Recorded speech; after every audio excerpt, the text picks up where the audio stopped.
Je vois, comme beaucoup de mes compatriotes ces derniers temps, se déployer ce paradoxe. D'un côté, les dirigeants, j'allais dire qu'ils nous gouvernent, non, s'ils gouvernaient, ça se saurait, donc ceux qui sont au pouvoir, on va dire, nous expliquent à longueur de journée qu'ils sont les derniers remparts contre le retour du fascisme des heures les plus sombres de notre histoire, enfin vous connaissez cette rhétorique, qu'ils sont les seuls défenseurs des libertés. Et d'un autre côté, on n'a jamais vu se restreindre autant nos libertés individuelles comme collectives, depuis, je vais le dire rapidement, mais je pense que ça ne fâchera pas grand monde, depuis qu'Emmanuel Macron est aux affaires. Alors ce paradoxe m'a interrogé. Le propre des philosophes, vous savez, c'est de commencer toujours par une interrogation. On n'est pas sûr de trouver la réponse, mais enfin ça m'a mis sur le chemin de la recherche, comme on dit. Et je me suis dit, bon alors soit ils sont idiots, soit ils sont aveugles,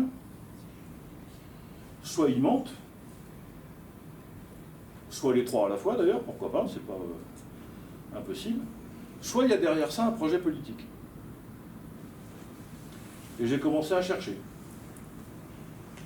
Et je me suis rendu compte que, en réalité, depuis un peu plus d'un siècle, un certain nombre de penseurs néolibéraux avaient théorisé la société dans laquelle nous sommes aujourd'hui, et que j'ai appelé dans ce petit livre la société néolibérale dont je vais vous parler ce soir.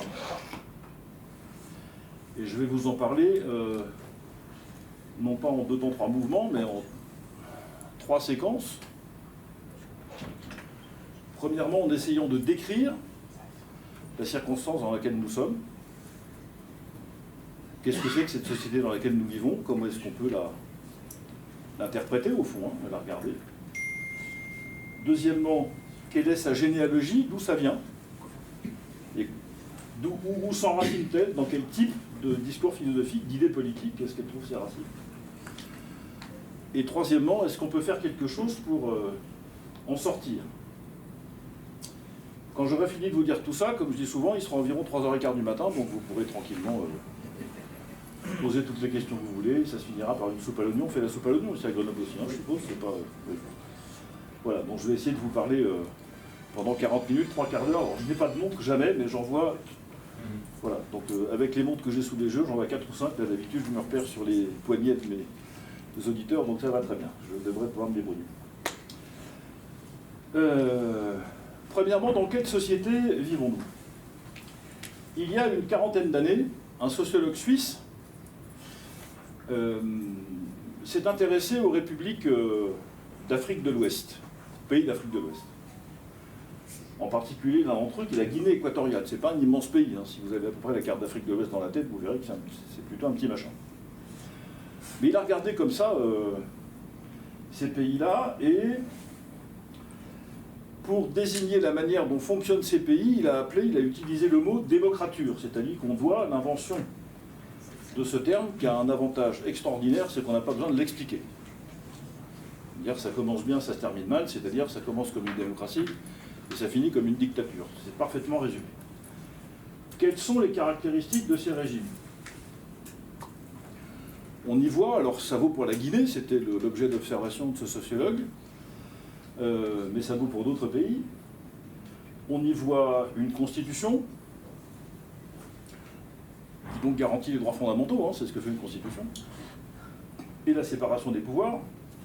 On y voit une vie institutionnelle, des élections, une justice dont la constitution garantit l'indépendance, qui pratique le contradictoire, des procédures d'appel, bref, tout ce qui fait en principe la constitution d'un régime, on va dire, comme le nôtre. C'est-à-dire, comme dit Montesquieu, qui garantit la séparation des pouvoirs, ce qui est le seul moyen de se protéger contre l'arbitraire du pouvoir exécutif. Mais derrière ces apparences, il se passe autre chose, qui est la confiscation par quelques-uns du pouvoir, des attributs du pouvoir, parfois d'une partie des ressources du pays, voire du fonctionnement institutionnel qui est faussé, de sorte que ceux qui sont au pouvoir ont trouvé le moyen d'y rester de manière indéfinie quelles que soient les contestations, quelles que soient les oppositions, et quelle que soit la résistance du peuple. Une démocrature, c'est donc quelque chose, vous savez, c'est comme le Canada Dry de l'époque, hein, ça je parle pour les plus anciens d'entre nous qui se souviennent de la publicité. C'est quelque chose qui ressemble à une démocratie, on a tous les aspects extérieurs, mais dont le fonctionnement est authentiquement celui d'un régime autoritaire. Il y a un autre homme, un journaliste français cette fois-ci, qui s'appelle Gérard Mermet, qui une dizaine d'années plus tard, dans les années 90, a utilisé le mot démocrature pour, lui, dépeindre une autre réalité, très occidentale celle-ci, très française, qui était, il y a déjà une trentaine d'années, hein, le danger de la concentration du pouvoir médiatique, des pouvoirs médiatiques entre quelques mains, de sorte que le peuple ne puisse plus accéder à une information diversifiée, on va dire honnête, objective, je ne sais pas ce que ça veut dire, mais en tout cas honnête, ou neutre, même si la neutralité non plus, je ne sais pas très bien ce que c'est en matière d'information, mais en tout cas la concentration capitalistique d'un certain nombre de médias, de beaucoup de médias dans peu de mains, favorisait, encore une fois, la domination d'un discours sur toutes les autres formes de discours, d'une vision de la société sur toutes les autres formes de la société,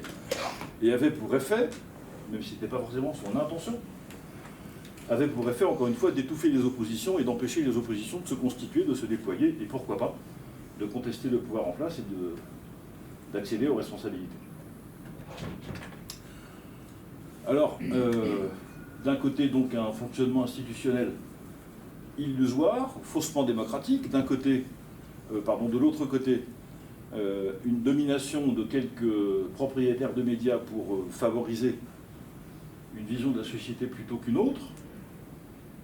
On fait la conjonction des deux pour aboutir à une définition assez complète de ce que peut être une démocrature, c'est-à-dire un régime qui fonctionne, qui a les apparences d'une démocratie et qui fonctionne comme une démocratie, mais dont une oligarchie détient les ressources, le pouvoir et la puissance de l'information.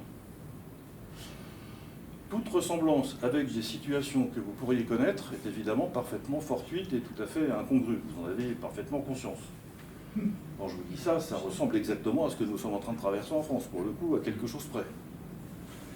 Alors, on n'en est pas encore, comme paraît-il certains présidents gabonais, à balancer les opposants dans la mare au crocodile qui était au fond de son jardin et assister au spectacle. Hein, ça a été raconté par un certain nombre de gens qui connaissent bien l'Afrique, bref. Mais quand je vois la manière dont les institutions fonctionnent aujourd'hui, la façon dont le chef de l'État ignore les principes même du fonctionnement institutionnel, ne serait-ce que par exemple le fait de remettre son mandat une fois qu'on a perdu à répétition des scrutins électoraux, c'est pas écrit nulle part, mais enfin ça fait partie des... Ça relève davantage du bon sens et du sens de l'honneur conjoint plutôt que de la lettre constitutionnelle, mais enfin ça peut tout à fait s'imaginer. Je ne vais pas détailler je crois qu'ils sont 26 maintenant, membres du gouvernement actuel ou ancien, depuis l'arrivée de M. Macron au pouvoir, qui ont été inquiétés pour des raisons de fausses déclarations, d'omissions, de conflits d'intérêts, etc. Enfin, voilà ce qui est un record mondial de toute catégorie. Je passe sur les gens qui passent à travers les mailles du filet, qui ne répondent pas aux convocations, qui ne sont pas inquiétés par la justice, malgré la concussion, la corruption et d'autres phénomènes. Bref, ce sont ces gens-là qui nous dirigent aujourd'hui et dont nous avons le plus grand mal à nous débarrasser. Je vous parle de manière directe parce qu'on n'a pas de temps à perdre, hein, puis qu'on est entre adultes en plus, hein, donc voilà, on va pas se... Et si vous n'êtes pas d'accord, bien sûr, vous avez toute la possibilité d'objecter autant que vous voulez. Cette démocrature n'est pas que la conséquence d'un manque de vertu des dirigeants. J'attaque mon deuxième point. Quelle est la genèse de cette manière de voir la société et de son fonctionnement? On pourrait se dire, je dis ça parce qu'on pourrait imaginer que des gens mal intentionnés qui arrivent à la tête d'organisations qui fonctionnent bien, on en a tous croisé, on a tous vu les dégâts que ça fait, et après tout, comment dire, le mauvais comportement de quelques-uns peut suffire à mettre par terre les plus belles organisations, les plus belles institutions. Malheureusement, l'histoire regorge de ce genre d'exemples. Mais là, ça n'est pas que ça. Et je vais vous parler maintenant de l'évolution du système libéral. Ma thèse est que le néolibéralisme a besoin d'une démocrature pour fonctionner. C'est ce que je vais essayer de détailler maintenant. L'intuition libérale, elle est née, vous le savez, hein, dans l'Angleterre du XVIIe siècle et la France du XVIIIe siècle, c'est les Lumières anglaises et françaises, hein, ça amène à la Révolution, tout simplement, avec cette intuition qu'il fallait émanciper les individus du pouvoir arbitraire de la monarchie. Et il fallait protéger la liberté individuelle contre les excès de pouvoir, des pouvoirs qui étaient alors absolus ou presque. Je parle du roi d'Angleterre et du roi de France, qui étaient à l'époque les deux nations réellement constituées en Europe. Il y avait la Russie aussi, mais qui était dans un état de développement moins avancé. Donc la question se posait de savoir comment on peut échapper à l'arbitraire du roi, tout simplement.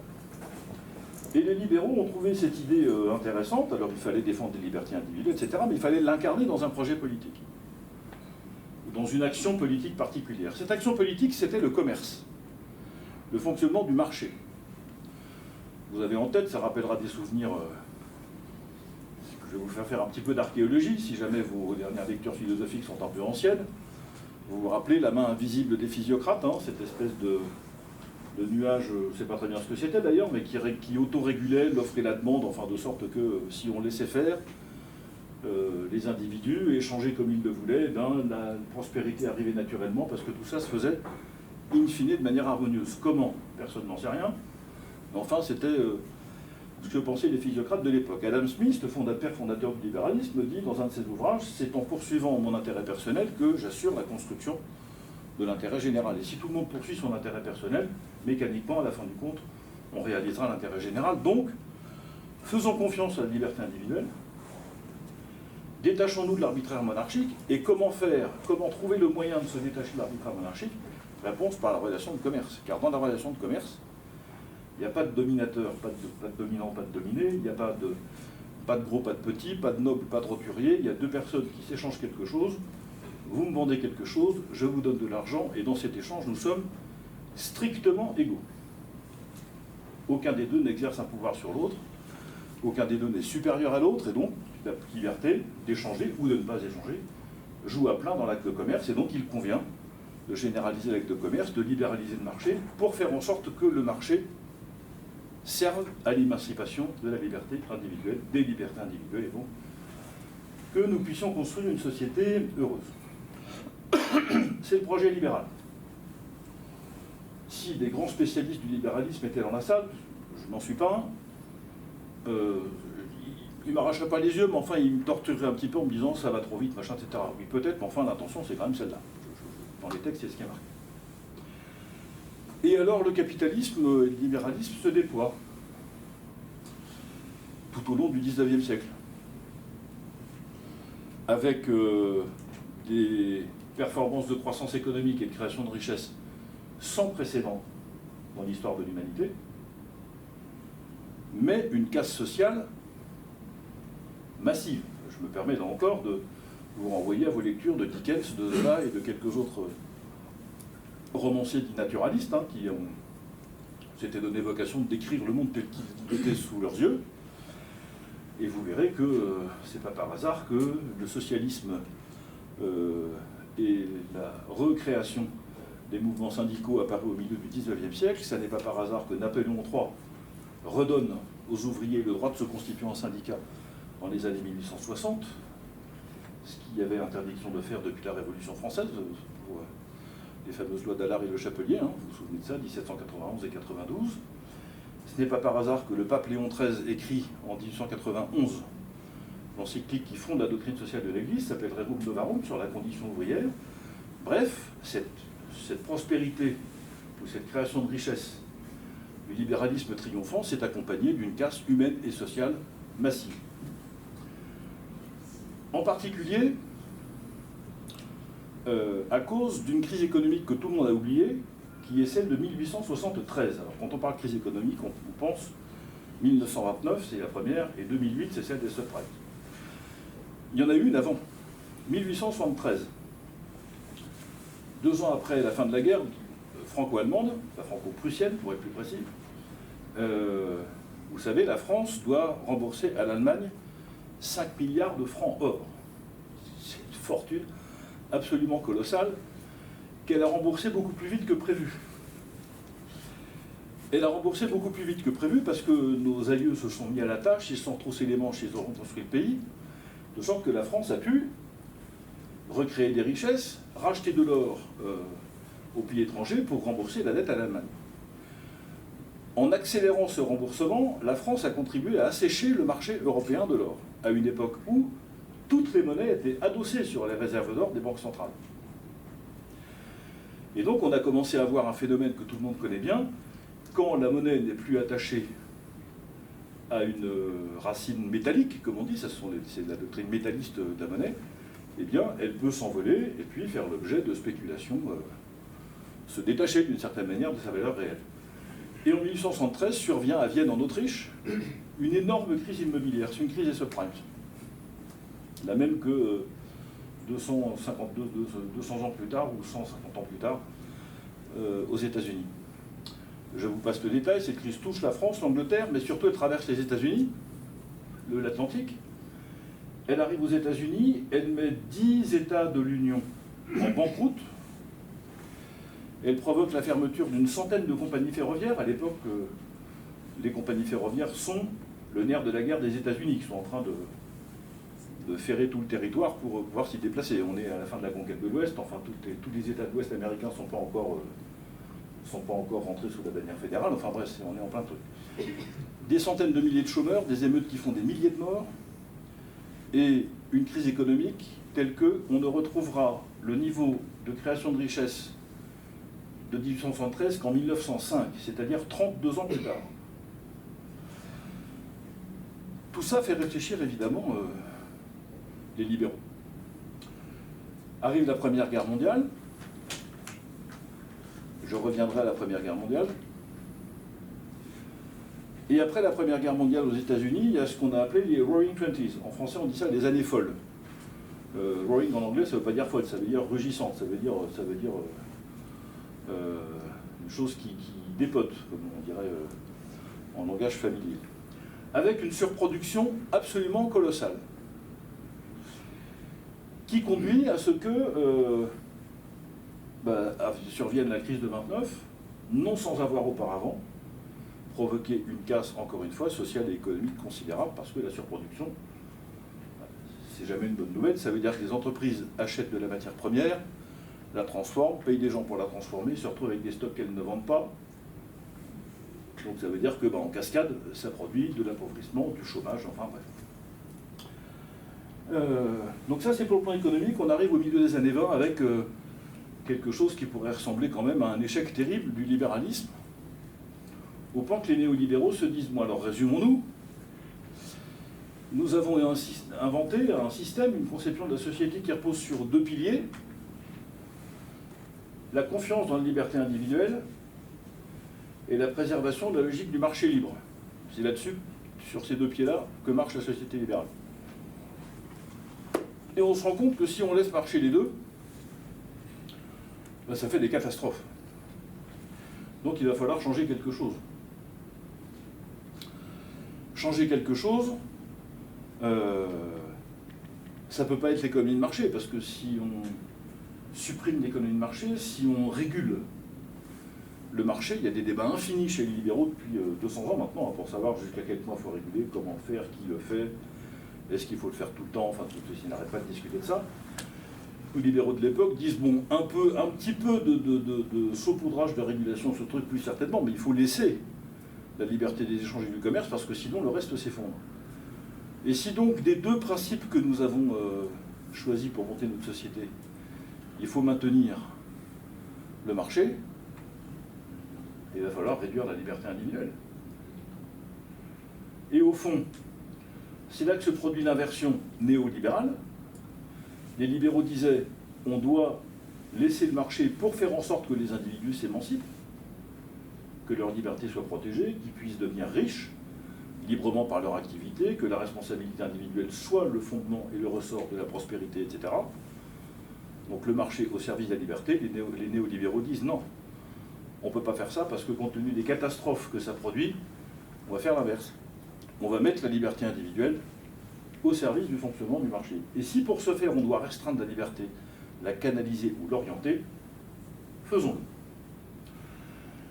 Et là, arrive de manière un peu... Là, les ouvrages dont je vous parle sont écrits entre 1922 et 1928-1930. Il y a donc 100 ans que les gens ont commencé à imaginer tout ça.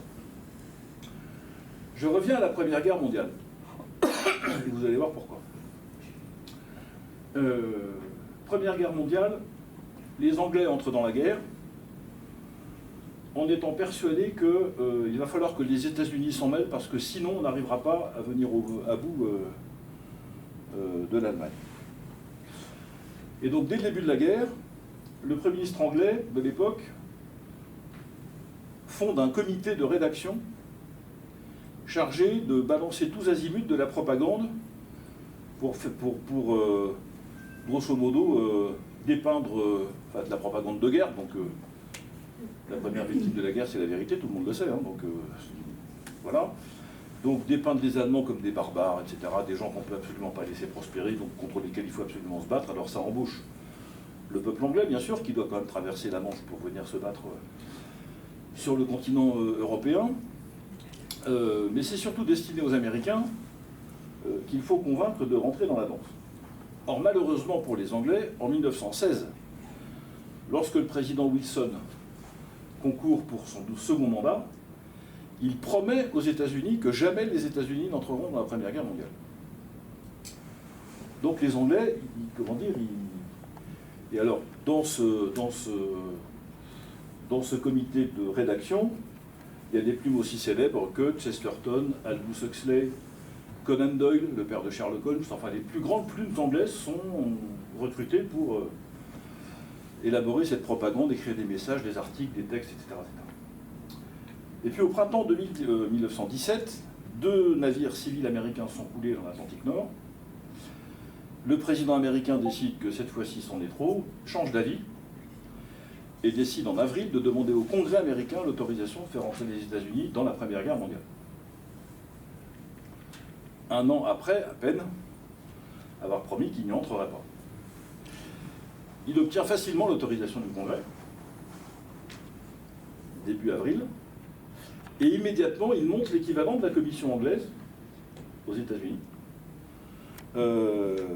qui n'a qu'une mission, c'est de convaincre le peuple américain qu'il faut absolument entrer dans la guerre sous 2 rapports, le rapport industriel et économique d'un côté, et le rapport de la mobilisation et des troupes de l'autre côté. Et cette commission qui s'appelle Creel, ça s'écrit C-R-E-E-L, du nom de M. George Creel, qui était le responsable, le patron de cette commission, regroupe des sociologues, des universitaires, des journalistes, et des gens qui vont, avec des moyens jamais réunis jusqu'alors, publier dans une 50aine de pays dans le monde entier des milliers d'articles, de tracts, de films, d'émissions de radio, d'ouvrages. Ils vont former des gens qui, comme dans ces réunions-là, de réunions de parents d'élèves, il y a quelqu'un qui va se lever pendant 3 minutes pour dire qu'il faut absolument rentrer dans la guerre, etc. Ce qu'on appelait ça les Minutemen. Il parlait pendant 3 minutes d'un discours absolument formaté. 9 agences à l'étranger, des moyens absolument colossaux. Et il y a dedans cette commission 2 hommes, en particulier. Le premier s'appelle Walter Lippmann. Le Walter Lippmann en question, c'est de lui que je vous parlais tout à l'heure quand je parlais des néolibéraux. Et le deuxième s'appelle Edward Bernays. Bernays a été désigné par le Times Magazine en l'an 2000 comme l'une des 100 personnes les plus influentes du XXe siècle aux États-Unis. Ça vous donne la dimension du personnage. C'est un propre neveu de Sigmund Freud, l'inventeur des campagnes publicitaires de masse, en particulier les œufs au bacon. On doit à M. Bernays des œufs au bacon, parce que la surproduction avait atteint les producteurs de viande porcine. Et les producteurs de viande porcine sont allés voir M. Bernays en lui demandant comment on pourrait écouler les surproductions. Et il s'est attaché les services de quelques milliers de médecins à travers le pays qui ont tous dit à leur patientèle: les protéines animales porcines le matin c'est formidable, mangez des œufs au bacon. C'est comme ça que les producteurs de viande ont écoulé leur surproduction de viande porcine. C'est lui qui a fait fumer les femmes pour les cigarettiers. C'est lui qui a fait tomber le président guatémaltèque en 1954 en racontant que c'était un communiste, simplement parce qu'il voulait virer la United Fruit du Nicaragua, du Guatemala, pardon. United Fruit, c'est ceux qui ont spolié tous les pays d'Amérique latine pendant grosso modo un siècle. Bref. Et donc le Bernays en question, avec Lippmann, ils sont tous les deux dans cette commission, découvre la puissance des campagnes publicitaires et de la manipulation. Et voilà l'outil qui manquait pour mettre en place le projet de société néolibérale que j'évoquais tout à l'heure. Parce que c'est bien gentil de dire que, à partir de maintenant, nous allons tout faire pour que le marché fonctionne à plein. Et s'il le faut, on va cantonner les libertés individuelles. Ça pose deux problèmes. Le premier problème, c'est que la liberté humaine est une matière fissile, chimiquement extrêmement fragile et à manipuler très dangereuse. Et la deuxième, c'est qu'il ne faut pas le dire trop fort, parce que si vous le dites trop fort, les gens vont finir par s'en rendre compte. Et ils ne seront pas contents. Il faut donc faire deux choses. Il faut maintenir, ça c'est tout le travail de Lippmann, il faut maintenir le public dans l'illusion qu'il est souverain. Tout en étant parfaitement conscient du fait qu'il ne l'est pas, qu'il ne peut pas l'être, et que ça ne sert à rien d'essayer de faire en sorte qu'il le devienne. Il y a dans les écrits de Lippmann, dont je parle en détail dans mon livre, cet exemple qui dit au fond, c'est pas la peine de... Alors, prenons, les démocraties sont en crise, il écrit ça dans les années 20. Elles ne sont pas vieilles, les démocraties, dans les années 20. Les démocraties sont en crise parce qu'elles se sont fondées sur cette idée que le peuple est souverain. Et donc il faut l'écouter. Si le peuple est souverain, ça veut dire qu'il faut l'écouter. Or, c'est une grave erreur parce qu'il ne peut jamais être souverain pour une raison simple. Jamais, c'est l'exemple qu'il prend, un habitant de l'Oklahoma saura s'il faut faire la guerre au Japon ou pas.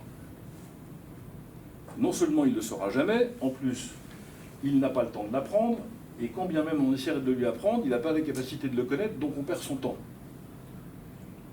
Donc arrêtez de dépenser des milliards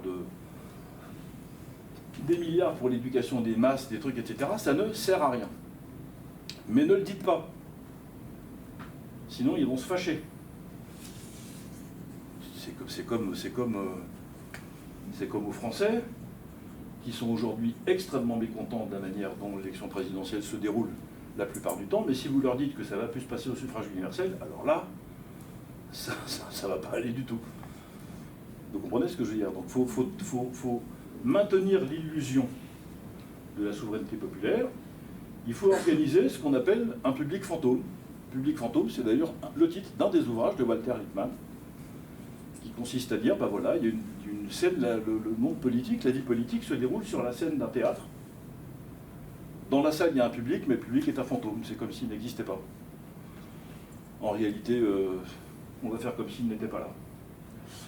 On va maintenir l'illusion de la souveraineté, on va continuer de faire des élections, hein, mais on va se débrouiller pour que les décisions se prennent ailleurs. Mais alors, qui doit prendre les décisions si jamais ce n'est pas le peuple souverain qui les prend? La réponse, les experts. Et en 1924,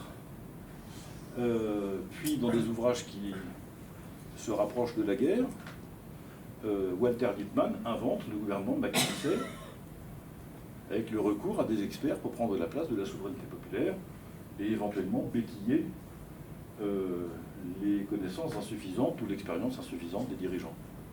Donc nous avons dans ces années 20 un cocktail formidable qui allie la manipulation de masse avec l'essor de la publicité, de la presse écrite, de la radio, les premières campagnes, pour vous donner l'idée de la puissance de cette commission de crime dont je parlais tout à l'heure et à laquelle Bernays et Lippmann ont participé. Tout le monde connaît l'affiche de l'oncle Sam avec son chapeau, la US Army Wants You, vous avez tous vu cette affiche. C'est cette commission qui l'a inventée, qui l'a diffusée dans le monde entier à des millions d'exemplaires. Cette affiche a plus de 100 ans. Pour vous dire la force de percussion, compris dans le temps, des moyens inventés par cette commission pour propager ce message. Il y a l'idée d'une société qui doit fonctionner comme une société libérale, au sens où le marché doit être le moteur principal et le premier principe d'organisation de cette société. Mais Lippmann va jusqu'à dire, au fond, la propriété privée c'est bien, la liberté d'expression c'est bien, mais si les conditions minimales de vertu des peuples ne sont pas réunies, c'est-à-dire si ça ne produit pas une clarté du débat public, de la rationalité, de la modération, de l'équilibre, il faut envisager de les restreindre. C'est pas Poutine qui dit ça, ce sont les libéraux américains dans les années 20. Donc là encore, toute forme de ressemblance avec ce qui pourrait se passer aujourd'hui est évidemment parfaitement fortuit. Donc ce système-là, de conjonction d'une domination du marché, plus la réduction des libertés, plus l'illusion du respect institutionnel, est un projet politique qui est né dans les cerveaux des néolibéraux américains il y a plus de 100 ans, entre les deux guerres et après la Première Guerre mondiale et au cœur de la crise de surproduction américaine. Alors il y a eu des tentatives de correction,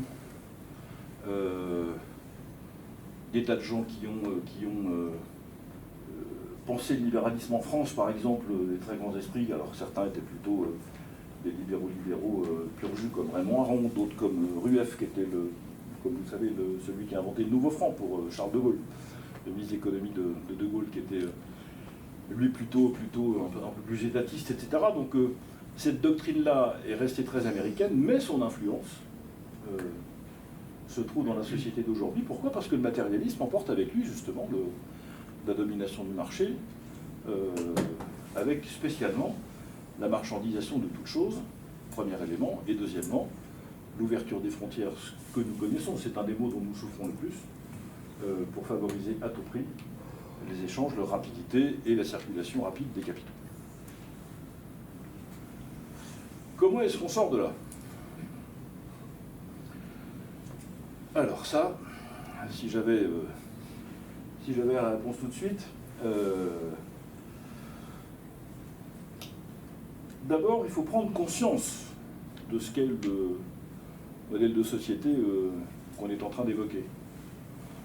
Parce qu'évidemment, ce projet de société n'a jamais été explicité.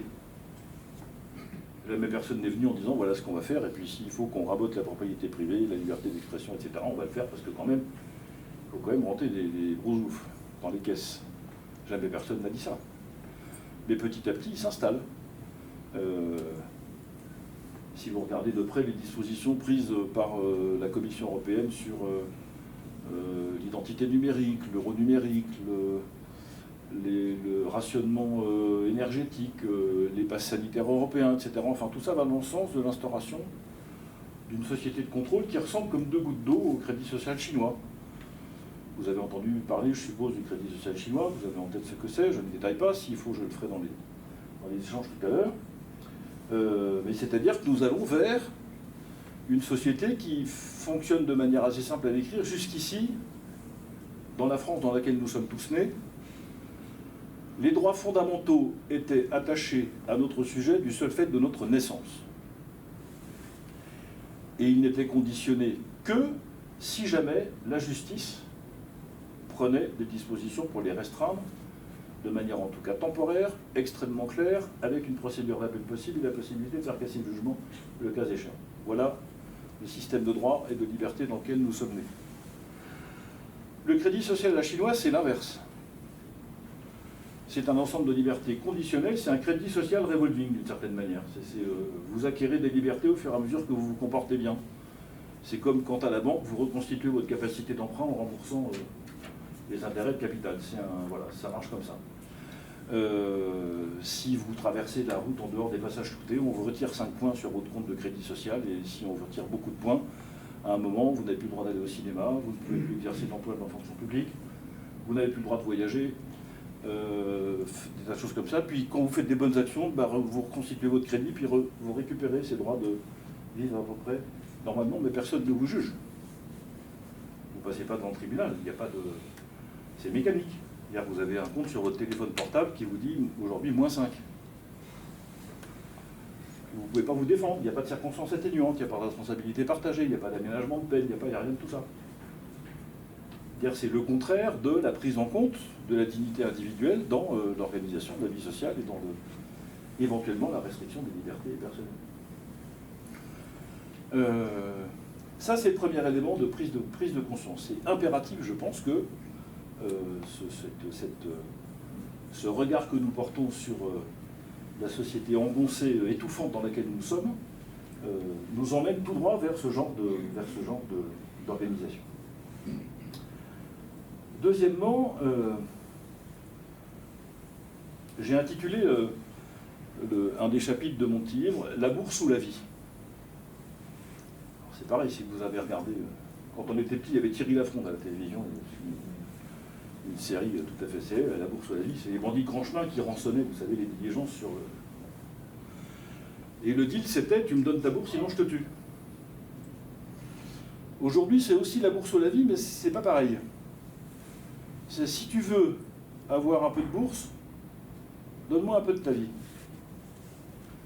Si tu veux un peu de confort, tais-toi.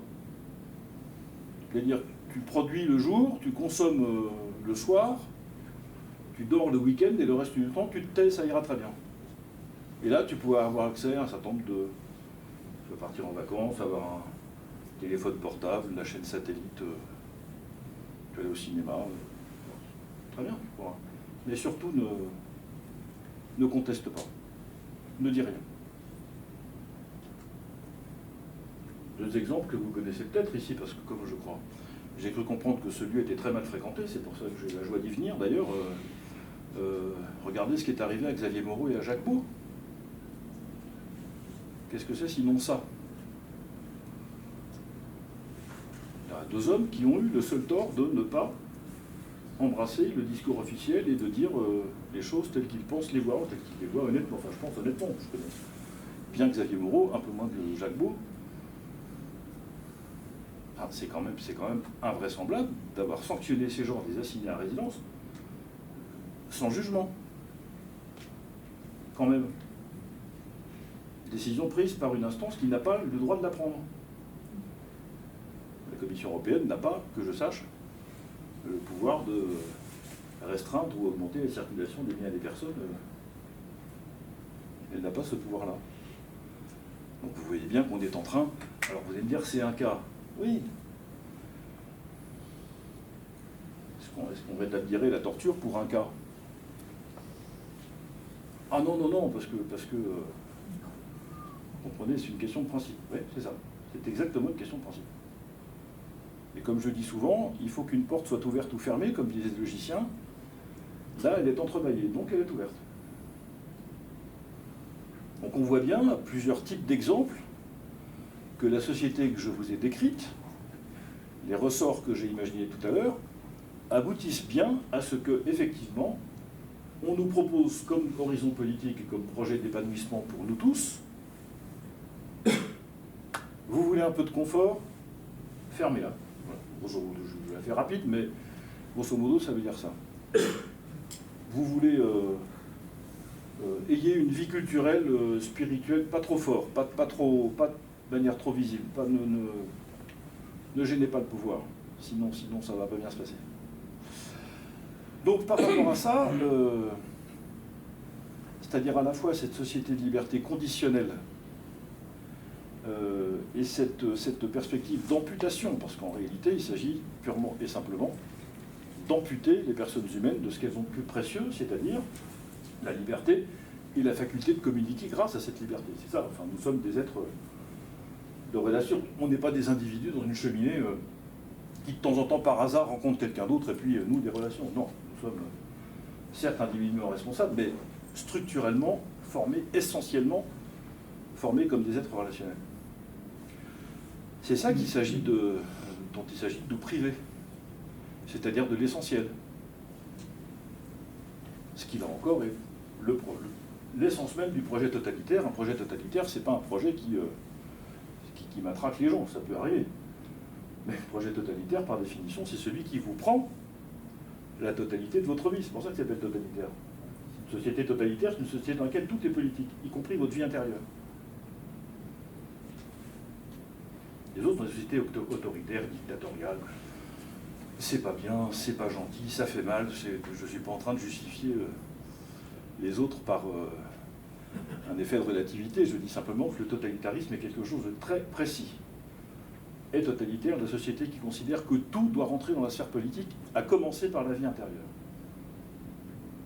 Je cite la très belle phrase de Bernanos, en exergue d'un de mes chapitres, qui dit « On ne comprend rien à la société moderne si on ne voit pas qu'elle est une conspiration, contre la vie intérieure. » Voilà, exactement. On est en plein dedans. C'est exactement ça. Alors, qu'est-ce qu'on fait? Eh bien, c'est comme d'habitude, nous sommes des résistants minoritaires pour encore un moment, mais je pense que je n'ai pas de désespoir, sinon je ne serais pas là. Il y a bien d'autres choses à faire en existence, donc je suis persuadé que nous sommes à la fin d'un cycle et que ce que nous traversons ressemble au craquement définitif des derniers murs qui tiennent tout ça faiblement. Le problème, c'est que la bête dont il s'agit a une capacité de résistance au-dessus de la moyenne. Vous avez dit que j'étais rugbyman tout à l'heure, c'est vrai, j'ai eu l'honneur d'être le pilier gauche du 15 parlementaire, l'équipe du Parlement français pendant quelques années. J'ai un autre défaut, c'est que je suis chasseur, et à l'expérience, je sais que pour tuer les vieux cochons, il faut plusieurs balles. Donc probablement que le régime que nous avons sous les yeux va encore pouvoir encaisser quelques coups de boutoir avant de s'effondrer. Mais franchement, ça craque de partout. Et ce qui est terrible, c'est qu'il faut des événements dramatiques comme la mort de cette petite-là qui est décédée ces jours-ci, pour que les gens se rendent compte du point auquel tous ces gens sont faibles. Mais à un point, enfin, il n'y a qu'à pousser un peu fort, au fond. Alors, ce qu'il faut trouver, c'est la manière de pousser un peu fort. Les moyens traditionnels sont classiques, sont connus. On voit ce que peuvent faire quelques milliers de personnes réunies, c'était lundi soir ou mardi soir, je ne sais plus, devant les palais, non, c'était lundi soir, devant les palais de justice de France et de Navarre. D'ailleurs, je crois à Grenoble, il y avait un rassemblement ici aussi. On voit quelle perturbation ça met dans le calendrier politique et quelle agitation ça met dans la tête des gouvernants. Il y a là probablement des leçons à retenir. En tout cas, ce que je crois, c'est que, comme disait Peggy, il faut dire ce qu'on voit, mais il faut surtout voir ce qu'on voit. C'est-à-dire accepter cette idée, mais c'est une idée réfractaire, comme dirait l'autre. On ne peut pas imaginer, enfin moi, il a fallu que j'atteigne l'âge que j'ai pour effectivement constater ce que le philosophe que je suis avait déjà lu quelque part, mais constater que nos dirigeants ne nous veulent pas du bien. C'est-à-dire l'idée que ceux qui nous dirigent ne nous veulent pas du bien est quand même une idée qui est étrangère à un esprit normalement constitué, on va dire ça comme ça. En principe, un dirigeant, ça veut le bien de son peuple. En principe. Alors il y a des fous partout.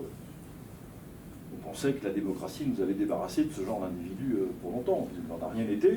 Et malheureusement, ça tombe sur nous. C'est quand même pas de bol. Bon, ben, il va falloir corriger ça le plus vite possible. Et voilà, je crois que, et je termine par là, les régimes totalitaires ou les régimes autoritaires, en tout cas, ont un point commun, ils s'installent dans le silence de leurs opposants. Ils ne torturent pas les gens pour leur faire mal, ils les torturent pour les faire taire. D'ailleurs, comment dire, la Commission européenne n'a pas ordonné une distribution de martinets ou de nerfs de bœuf aux polices nationales des pays membres de l'Union. Elle a ordonné la censure des réseaux sociaux. Voilà. Donc on va pas se taire. C'est aussi simple que ça. Voilà, parce que là je vois l'heure. Merci monsieur de me montrer votre montre. C'est tombé sur vous, ça aurait été. Je m'arrête là. Merci de votre attention. Je suis à votre disposition pour répondre à vos questions et objections. Merci.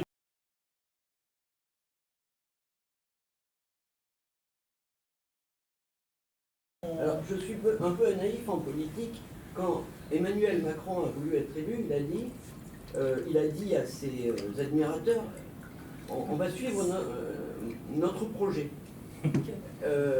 Et il n'a pas mené de campagne électorale et, à mon avis, le programme était largement insipide, à part de recréer un parti central. Voilà.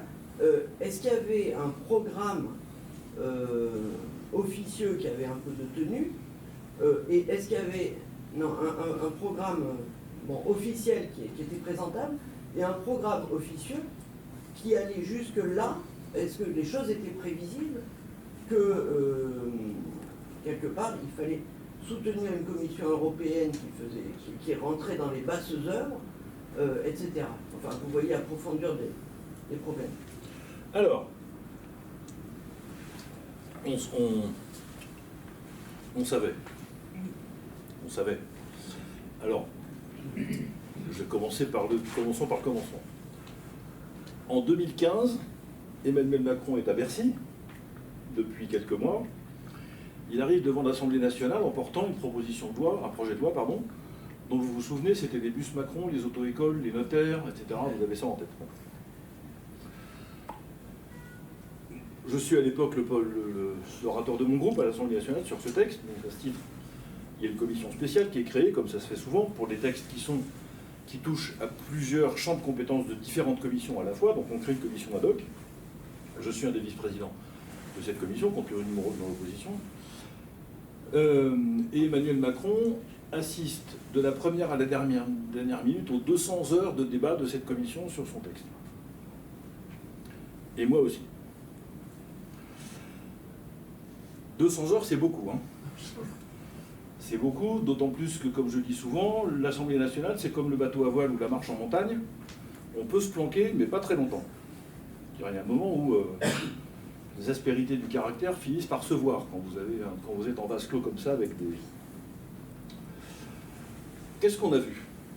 Sur la personnalité du bonhomme, hypermnésique, séducteur, je suis assez peu sensible moi à ce genre de charme, mais enfin d'autres l'ont été, séducteur, très habile, très travailleur, tout ça, non.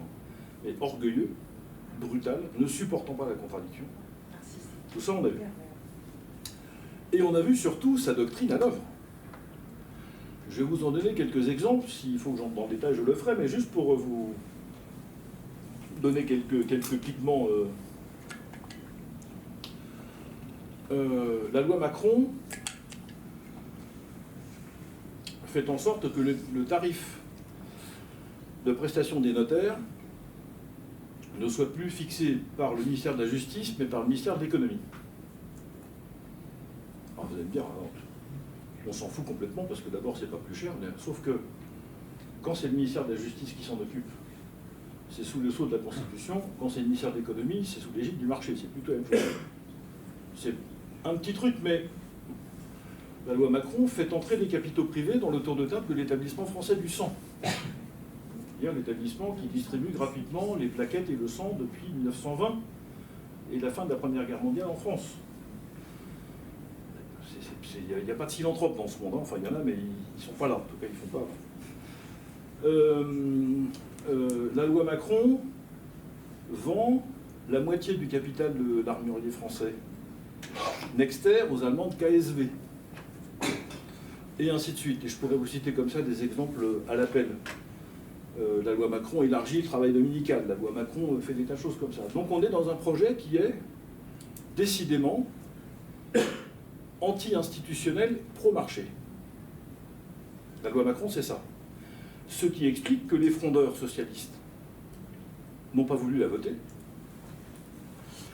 Ce qui explique que j'ai fait campagne, et c'était moi l'orateur de mon groupe, pour que le groupe de l'UMP de l'époque, enfin c'était les Républicains déjà, ne la vote pas. Et c'est parce que les Républicains et les frondeurs socialistes ne voulaient pas voter cette loi qu'elle est passée au 49-3. Les deux lectures. Tellement les oppositions étaient fortes. Donc premier élément, oui on savait. L'orientation de Macron à titre personnel comme ministre s'est vue dans le déroulement du débat de ce projet. Deuxièmement, il y a son livre. Ça s'appelle Révolution. Soyons sérieux. Mais n'empêche, c'est cette phrase qu'il prononce pendant la campagne électorale. Il y a deux phrases. Une a été très entendue. C'est celle qui l'a conduit à dire qu'il n'y avait pas de culture française quand il était en Algérie.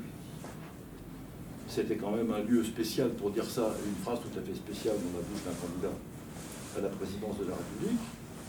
Et la deuxième, c'est quand il a dit « Je ne veux pas réformer la France, je veux la transformer ».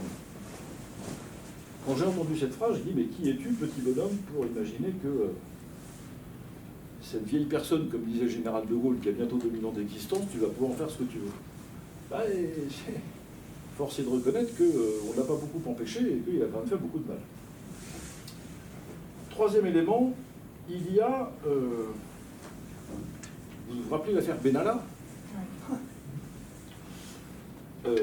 L'affaire Benalla a pour conséquence le fait que deux des conseillers proches de Macron quittent l'Élysée par la petite porte en essayant de ne pas trop se faire voir. Ils s'appellent Amiel et Émélien. Il y en a un des deux qui est devenu ministre des Comptes publics et l'autre qui est devenu autre chose, je ne sais pas.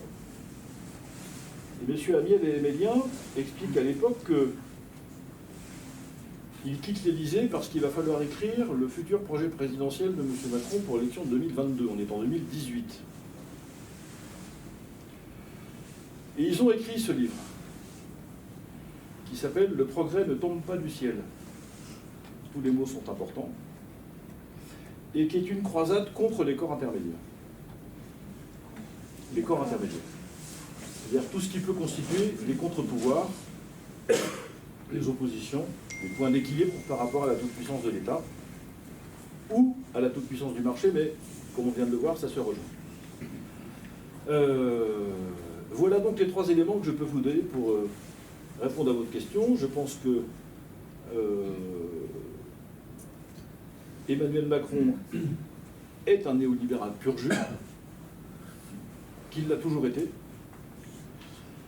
que le reste de ce qu'il a dit au peuple français dans la première campagne électorale de 2017, et tout ce qu'il aurait pu dire mais qu'il n'a pas dit, et ça l'arrangeait bien, dans la non-campagne de 2022, c'était de la poudre aux yeux, c'était du décor. C'était pour qu'on regarde ailleurs que sur le fond du projet.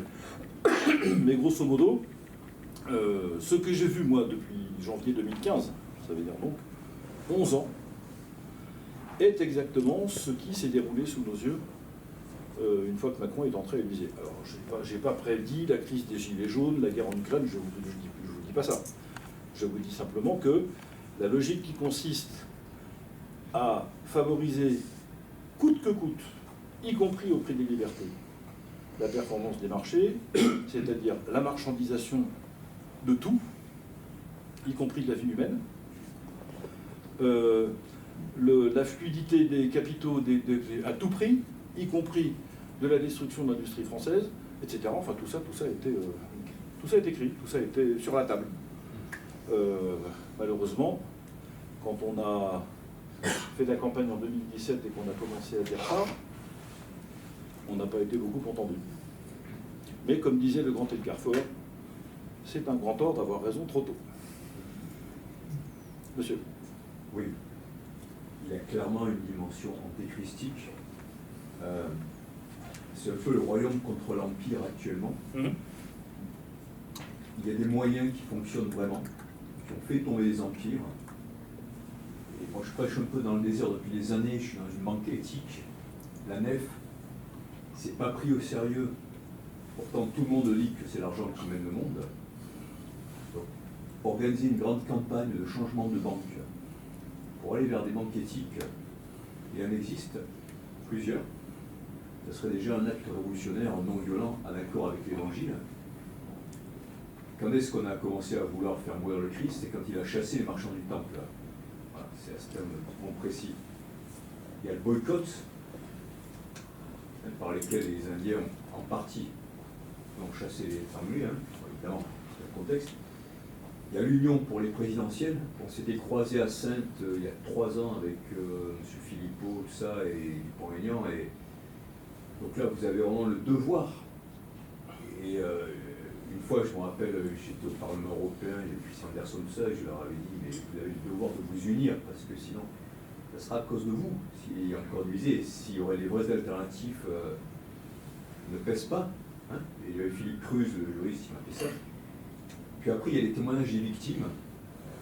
J'ai organisé des actions nationales et mondiales de témoignages des victimes. C'est les témoignages des victimes qui font tomber les systèmes. Là, on le voit avec MeToo, avec Epstein, etc. Et ça, ce sont 4 leviers vraiment qui sont extrêmement puissants et j'aimerais qu'on puisse les mettre en œuvre ensemble, d'abord qu'on sache que ça marche.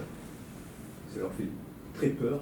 Je termine, hein. Quand Cantona a dit en 2010 ou 2011 retire votre argent des banques, il a dit aussi mettez-le au crédit coopératif. Bon, entre-temps, ça a un petit peu penché le coopératif, mais les gens n'ont pas rigolé.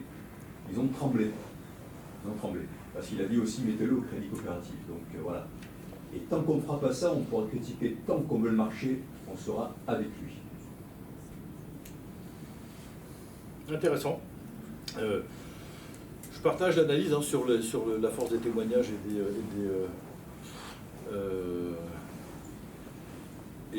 enfin, ça m'intéresserait de... Je serais d'accord pour échanger un peu avec vous sur le reste, parce que je ne vois pas clair du tout sur cette affaire bancaire et j'ai pas d'expertise particulière. Je comprends que le système peut se fragiliser par là, mais je pense que ça rejoint ce qu'on évoquait tout à l'heure, l'ambiance dans laquelle on est là, avec cette affaire Epstein, plus Liana, plus Bruel, parce qu'il y en a 3 en fait, hein, des affaires désormais, et il y en aura d'autres, hein, parce que malheureusement tout ça n'est pas fini. Ça c'est susceptible effectivement de faire bouger les choses. Le problème, c'est qu'il faut construire la solution alternative, comme vous l'avez dit. C'est-à-dire une fois qu'on a mis le truc par terre, alors je ne suis pas du genre à dire attendez, il ne faut pas mettre le truc par terre parce qu'après on ne sait pas ce qu'on fait. Non, on va prendre des choses dans l'ordre, on va d'abord le mettre par terre, puis après, une fois que ce sera par terre, on verra. Mais si on attend d'avoir la suite des opérations pour agir, on ne l'a jamais, donc non. Mais alors, vous vous adressez, monsieur, à un des rares présidents de partis politiques qui a... nous, on a passé des accords électoraux, je crois, à toutes les formations politiques du paysage national. À chaque fois qu'on pouvait, qu'on a considéré que c'était légitime et efficace. Je crois que j'ai dû signer à peu près tous les appels à l'union, les trucs, toutes les réunions. On a fait ça parce que c'est ce que nous croyons, mais je constate qu'on n'est pas tous animés de la même conviction. C'est bien le problème. Alors j'essaye de convaincre mes homologues de faire un peu d'effort pour peut-être considérer que il y a peut-être des gens qui sont mieux placés ou plus à même etc. C'est pas facile. Voilà, c'est pas toujours. Jusqu'à maintenant, je suis pas tout à fait arrivé pour être clair. Mais je retiens, je suis d'accord avec ça. Hein, une des clés, c'est ça. C'est même plus simple que ça. Je vais vous dire ce que je pense au fond, puisque vous avez évoqué la mécanique électorale. En fait, redresser la France, c'est pas si compliqué que ça. Il y a 7 ou 8 décisions à prendre, mais dont chacune d'entre elles consiste à se fâcher très fort avec des gens qui ont beaucoup de pouvoir. Le monde financier, on l'a indiqué, Washington, Bruxelles, l'OTAN, un certain nombre d'organisations syndicales, les avocats à la bureau d'études qui vivent de la prolifération des normes et des réglementations, les lobbies LGBT, 2-3 trucs comme ça. Et le problème que nous avons, c'est que, comme je le dis souvent, ceux qui sont prêts à se fâcher ne sont pas prêts d'accéder au pouvoir, et ceux qui sont prêts d'accéder au pouvoir ne sont pas prêts à se fâcher. Donc, la solution, c'est pas de rester dans un mode statique par rapport à ce constat, ça consiste à se demander comment on peut réunir ceux qui sont prêts à se fâcher et ceux qui ne sont pas prêts à se fâcher. Comme dans l'armée. Il y a peut-être des militaires dans la salle.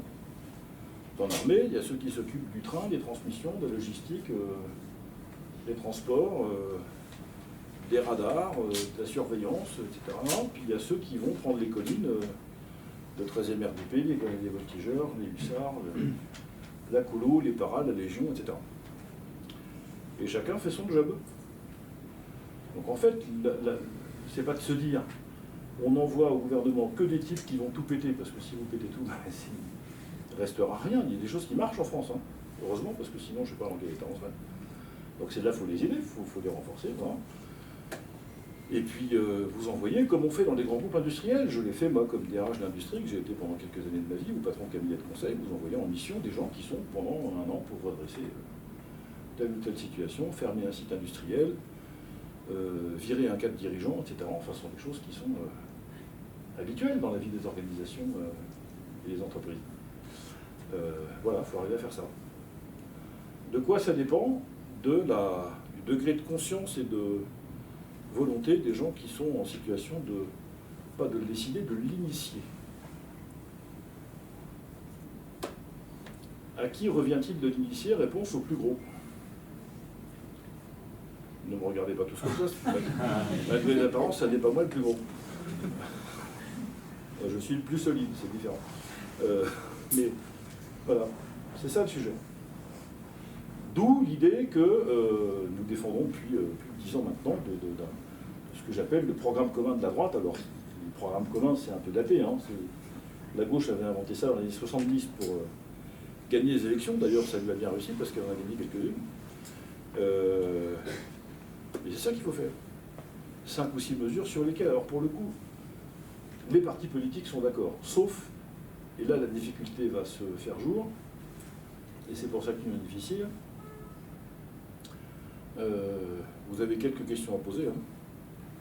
Qui est d'accord pour tordre le bras de la Commission de Bruxelles? Ben, faites la liste et puis cochez les cases, vous verrez que tout le monde ne l'est pas. Qui est d'accord pour arrêter les conneries en Ukraine? Vous verrez que tout le monde n'est pas d'accord. Qui est d'accord pour sortir de l'influence atlantiste? Vous verrez que tout le monde n'est pas d'accord. Enfin, vous allez voir qu'assez vite, on se heurte à des difficultés qui sont de principe. Hein. Parce qu'une fois que vous avez réglé la question de la Commission européenne, la question de l'Ukraine, la question de l'OTAN, franchement, on respire mieux. Hein. Vous avez déjà un peu de marché soufflé, comme disait mon prof de gym. Hein. C'était bon.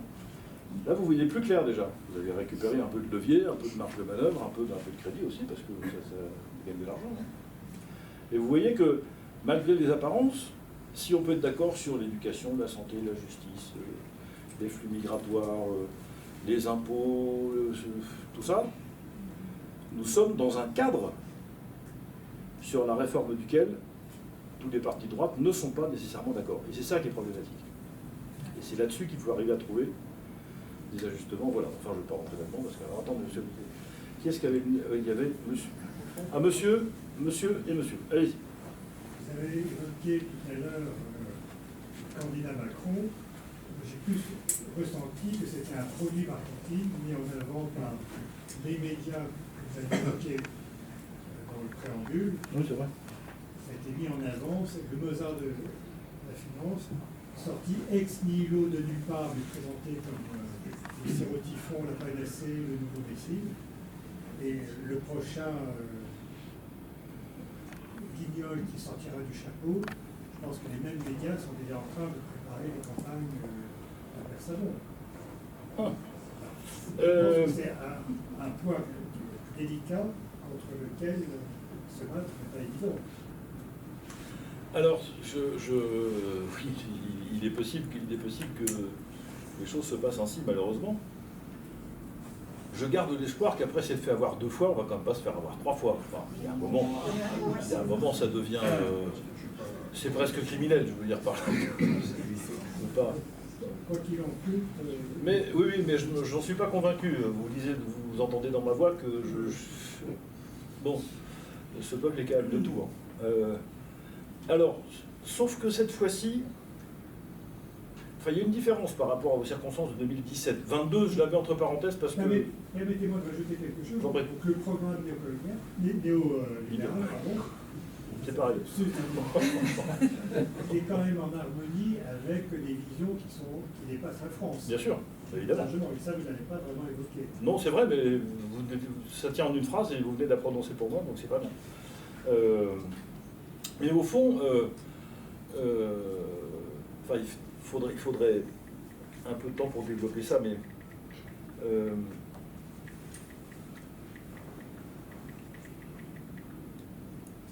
il y a longtemps que la diplomatie américaine veut réduire l'influence de la France en Europe. Oui. Parce que quand la France est forte en Europe, les États-Unis n'ont pas la main dessus. C'est aussi simple que ça. Il y a un livre très célèbre qui s'appelle Le Grand Échiquier, écrit par Joseph Brzezinski, l'ancien secrétaire d'État de Carter, qui explique très bien ça. Point 1, l'Amérique doit dominer le monde. Point 2, si elle veut dominer le monde, il faut dominer l'Europe. Point 3, s'il faut dominer l'Europe, il faut la diviser. Point 4, s'il faut la diviser, il faut rétablir l'arc musulman qui allait, comme l'Empire ottoman d'autrefois, de Damas jusqu'à Vienne. Voilà le bouquin de Brzezinski. Et il faut par ailleurs empêcher la Russie d'entrer dans le dispositif. Il faut, enfin voilà, tout est écrit. C'est un ouvrage qui date de 94 ou 15, il a 30 ans. Tous les diplomates américains ont été formés à cette école. Comment dire, ils sont tous passés par John Hopkins, donc l'école du Quai d'Orsay, si j'ose dire, américaine. Et donc, ce mouvement atlantiste français, il a en fait, en s'en rendant compte ou pas, s'il s'en rend pas compte, c'est encore pire que s'il s'en est rendu compte, parce que là, ça veut dire qu'ils sont idiots. C'est plus grave que d'être complice.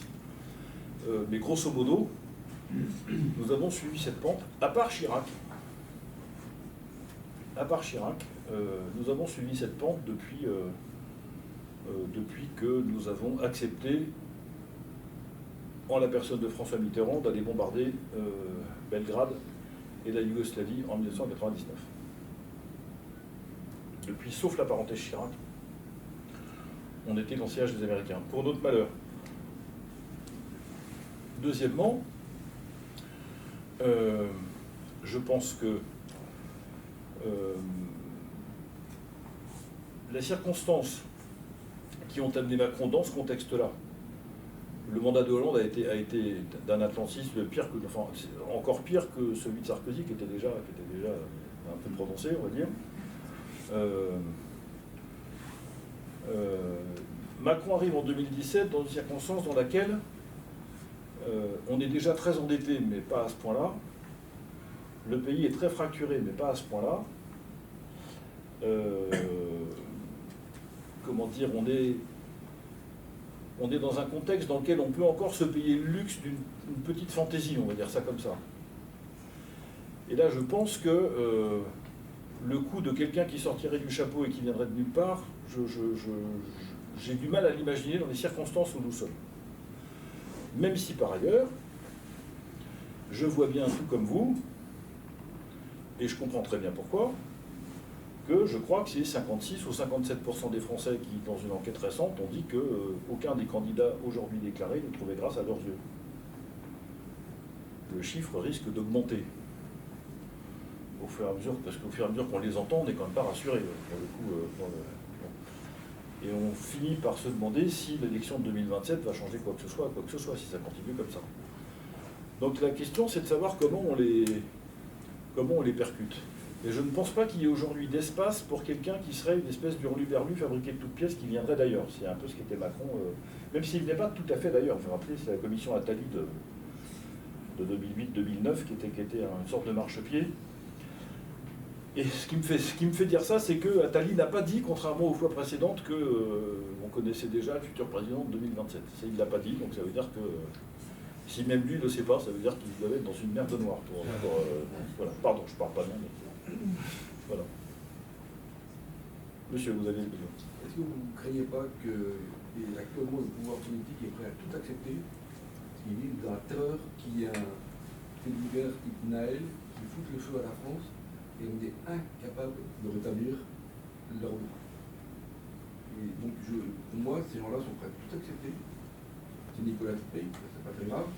Tout accepter pour lisser, pas qu'on parte en demi-guerre civile. Oui, je partage cet avis. D'autant plus que ça a été très bien expliqué par Darmanin, alors ministre de l'Intérieur, au moment de la mort de Naël et des troubles qui ont suivi. Il a dit devant une caméra, je ne sais plus laquelle, que la meilleure décision qu'il ait prise, c'était de demander aux policiers de ne pas riposter. Avec l'argument qui consiste à dire, au fond, c'est exactement ce que vous décrivez, si on ripostait, on prenait le risque d'autres morts, d'autres accidents graves dans le pays, et alors là, on ne ferait plus rien. Alors, la question c'est, moi, je comprends qu'on puisse prendre une décision comme celle-là. Là, franchement, j'étais pas à sa place. Il y a des éléments d'appréciation que je ne connais pas qui l'ont conduit à prendre cette décision-là. Ok, je vois les effets de cette décision-là.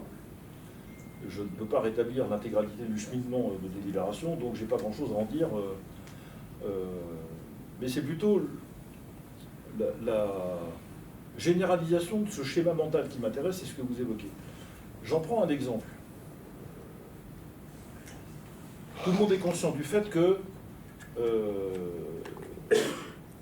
il y a un article 68 dans la Constitution qui prévoit la destitution du chef de l'État. Comme je l'ai dit hier soir à Lyon, pardon pour ceux qui m'ont entendu et pardon pour la répétition, cet article est écrit pour que ça ne fonctionne pas.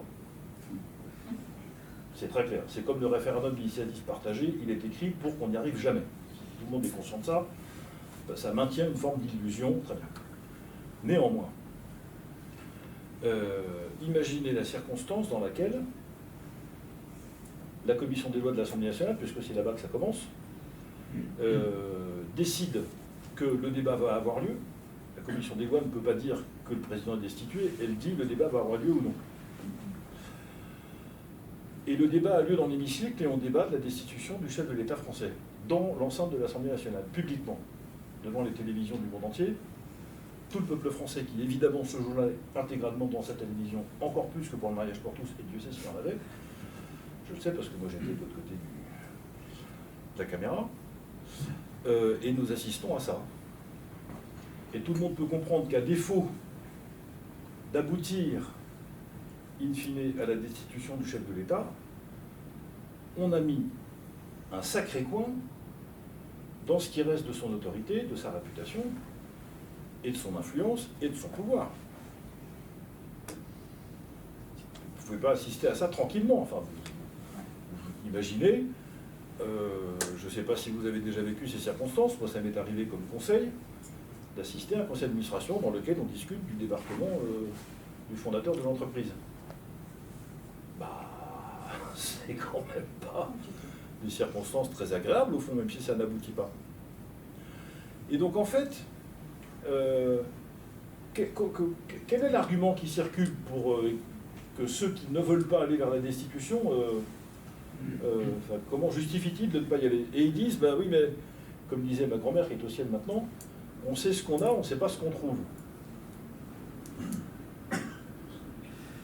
Vous vous rendez compte, ça pourrait être pire que Macron. C'est là que je dis, je ne sais pas comment, mais bon, mais de toute façon. Alors il y en a qui disent aussi, ça va affaiblir l'institution chef de l'État si on la fragilise par la mécanique de destitution. Je dis, vous trouvez qu'elle n'est pas déjà... Il n'y en a plus, l'institution. Vous n'affaiblissez rien du tout. Bon. Donc en fait, on trouve toutes les bonnes raisons pour ne pas affronter un réel qui est déjà très compliqué.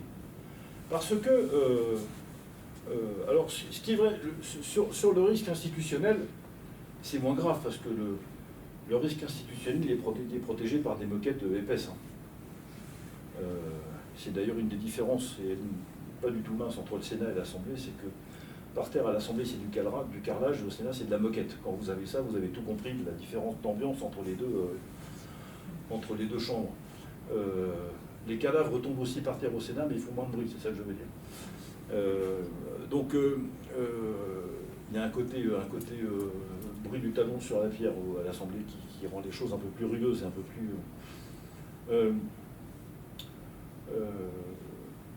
sur le plan institutionnel, ça ne fait pas de mort. Qu'on puisse considérer qu'il y a un risque d'embrasement de guerre civile, j'en sais rien, parce que guerre civile, ça voudrait dire que les deux côtés sont prêts à se battre l'un contre l'autre. Alors j'en connais peut-être un bout d'un qui est prêt à se battre, je ne suis pas sûr que le deuxième le soit. Mais, mettons. Donc je comprends que par précaution on puisse se dire si je prends des décisions qui vont provoquer des morts à un point tel que je ne peux pas rattraper la situation, sur le plan du maintien de l'ordre, je peux comprendre. Et sur tout le reste, vous avez raison. Et tout le reste fonctionne comme ce que je viens de décrire sur le plan institutionnel, c'est-à-dire que enfin, même le traitement de l'affaire de cette pauvre petite là, qui a été trucidée, enfin, mais quand vous prenez 12 secondes de recul sur ce qu'on vous raconte, comment est-ce qu'on examine 70 000 plaintes en un mois? Vous faites comment ça? Je suis comme je vous l'ai dit, moi je suis un ancien DRH d'industrie, donc j'ai traité dans ma vie, je sais ce que c'est qu'un process, je sais ce que c'est que des temps de production. Quand vous faites 70 000 en un mois, combien de temps il faut pour examiner une plainte qui dort? Une demi-journée? Une journée? Une journée. 70 000 journées de travail en 30 jours? Vous rigolez ou c'est... Donc ils partiront pas en vacances, ils partiront après les Jeux Olympiques de 2028 alors, parce que Alors le Premier ministre maintenant fait réexaminer une proposition de loi devant le Conseil d'État parce qu'il faut réformer la justice. Et vous croyez que c'est une proposition de loi qui va réformer la justice? Et enfin... Et malheureusement, d'une certaine manière, même les commentateurs et un certain nombre qui pourraient avoir un bout de notre sympathie, pourquoi pas, tombent dans le panneau quand même, considèrent que Darmanin est formidable, que c'est merveilleux, bien sûr que non, il ne doit pas démissionner, que personne n'est responsable de rien, en fait, c'est ça. Et la rapidité avec laquelle ils sont les uns et les autres déchargés sur le fonctionnement interne de la gendarmerie ou des... Enfin, quand même, ça va pas, ça. Donc non seulement, effectivement, ils sont prêts à tout accepter, mais en plus, ils sont responsables. C'est vraiment les mauvais camarades de la cour d'école primaire. C'est pas moi, c'est lui. Hein. C'est quand même... De quand j'étais petit, on leur pétait la gueule quand même à ceux-là. Hein. Voilà, enfin, pardon. Moi je dis que c'est une magnifique éolienne. Oui, c'est Grand moulinet toute la journée. si seulement ça pouvait produire de l'énergie, par ailleurs, c'était même pas le cas. Monsieur, vous aviez levé le doigt aussi. Non? Vous avez changé d'avis finalement. D'accord, très bien. Est-ce qu'il y a des questions? Oui, voilà. Oui, alors je voulais... vous avez évoqué la racine de nos problèmes avec la naissance d'un esprit libéral, néolibéral, qui remonte aux Lumières. Il faut bien savoir quand même qu'au même moment, il y a eu un mouvement philosophique, les anti-lumières, qui s'opposaient justement à ce qu'on voit maintenant. Donc il y a toujours eu finalement cette bataille. Ensuite, je pense qu'il est important de souligner que ça renvoie à une vision de l'homme, où vous avez l'homme qui se prend pour Dieu, ça fait référence à Parménide, ça fait référence à Nietzsche, où vous avez quelque part un homme comme Emmanuel Macron et consorts, qui se prennent pour Dieu, qui veulent imposer un nouveau monde, un nouvel homme, et ils y croient en plus, hein, avec l'immortalité, on change de sexe, on décide de l'identité. Et je pense qu'il faut regarder au-dessus de la vague, parce que tout ce magma dans lequel nous vivons fait référence à un projet aussi humain. Et aujourd'hui, c'est quelque chose dont on aperçoit un peu les contours, mais qui est quand même très fondateur de ce projet politique. Oui, je partage ça. Je l'évoque d'ailleurs un peu dans la conclusion de mon livre aussi. Il se trouve que j'ai soutenu ma thèse de doctorat sur la question de la bioéthique. Donc je vois très bien ce que vous évoquez. Et la manière dont, au fond, l'être humain, en réalité, veut devenir le maître de sa propre nature. Et ça, c'est un enjeu philosophique et spirituel, comme vous dites, qui est très, très, très ancien.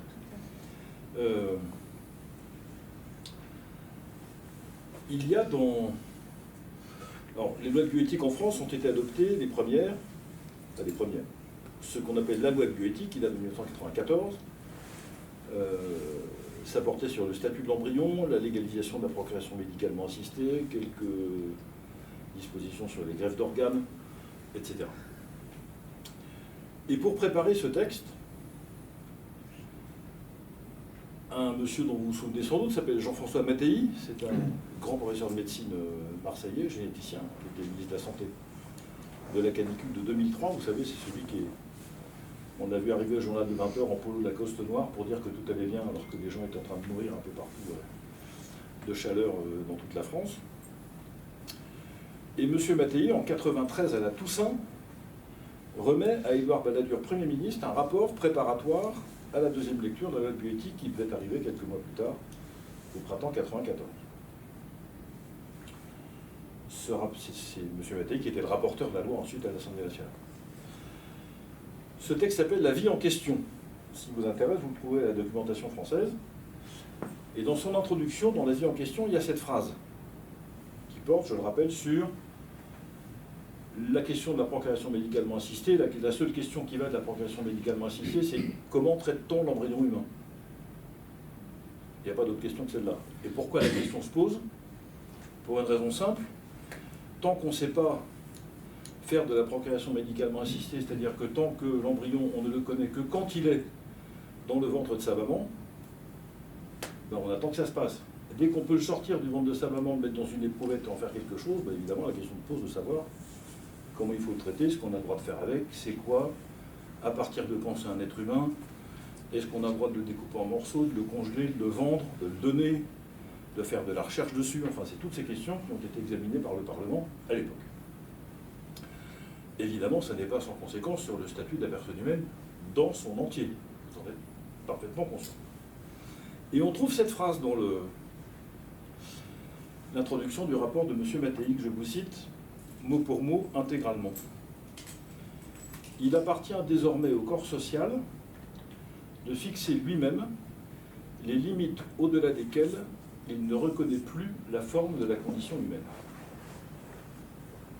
Je répète, il appartient désormais au corps social de fixer lui-même les limites au-delà desquelles il ne reconnaît plus la forme de la condition humaine. C'est-à-dire, à partir de maintenant, il y a 30 ans, l'humanité n'est plus un donné qui s'impose à chacun d'entre nous et qui nous oblige au respect inconditionnel, sans restriction et sans exception. À l'inverse, c'est le corps social, alors par ses représentants, comme vous voulez, l'être, c'est l'homme désormais qui décide de qui est humain et de qui ne l'est pas. On aurait pu trouver cette phrase dans beaucoup d'autres endroits, à des périodes un peu moins glorieuses de l'histoire de l'humanité, ça ne vous échappe pas. Si vous tirez sur la pelote, on arrive assez rapidement à des choses qui sont absolument insupportables. Mais cette phrase en tant que telle est insupportable. Et elle dirige beaucoup des politiques publiques, parce qu'on est exactement dans ce que vous évoquiez tout à l'heure, c'est-à-dire la volonté de maîtrise de l'homme sur lui-même, sur sa propre nature, avec la possibilité accrue, évidemment, de traiter des problèmes sociaux d'une manière un peu nouvelle. Parce qu'une fois que vous avez décidé que les toxicomanes ne sont plus des êtres humains, ben vous n'êtes plus obligé de les soigner. Une fois que vous avez décidé que les personnes de plus de 80 ans, vous ne légalisez plus, comme ça c'est en Angleterre, ben vous les laissez mourir. Une fois que vous avez décidé que les handicapés ne sont pas dignes de vivre, pratiquez soit de l'avortement thérapeutique à longueur de temps, soit vous les mettez dans des foyers, vous les excluez. Une fois que vous avez décidé que les détenus ne sont pas dignes d'intérêt, ben vous les parquez quelque part, puis, etc., etc. Dès que vous sortez de cette conception selon laquelle l'humanité nous est donnée telle qu'elle, et qu'elle nous oblige au respect, même quand on ne veut pas, même quand on n'a pas envie, même quand on ne sait pas, même quand on n'a pas choisi, même tout ce que vous voulez, n'empêche, un être humain en face de soi, ça se respecte. Si vous sortez de là, on change de monde. Et nous avons changé de monde avec les lois bioéthiques. Philosophiquement. Alors, c'est pas d'hier qu'il y a des gens qui ont voulu... il y a le pacte faustien, et enfin il y a des tas de résurgences de la volonté de l'homme de dominer l'humanité contre Dieu, contre la nature, contre la transcendance, contre des tas de trucs. Enfin, c'est pas nouveau. Ce qui est nouveau, c'est que la technologie maintenant nous donne la possibilité de le faire au début de l'existence humaine, au principe. Avec cette illusion, quand vous maîtrisez le principe, vous maîtrisez toute la chaîne et tout le reste. Évidemment, une fois encore, c'est une chimère. Ça nous revient en pleine figure, parce que vous ne pouvez pas ignorer à ce point qu'encore une fois, nous sommes obligés les uns envers les autres, qu'on le choisisse ou pas. Et si on l'oublie, ça ne peut pas bien se passer. Voilà, c'est assez simple en fait, comme chaînage. Mais tout était écrit là encore depuis un moment.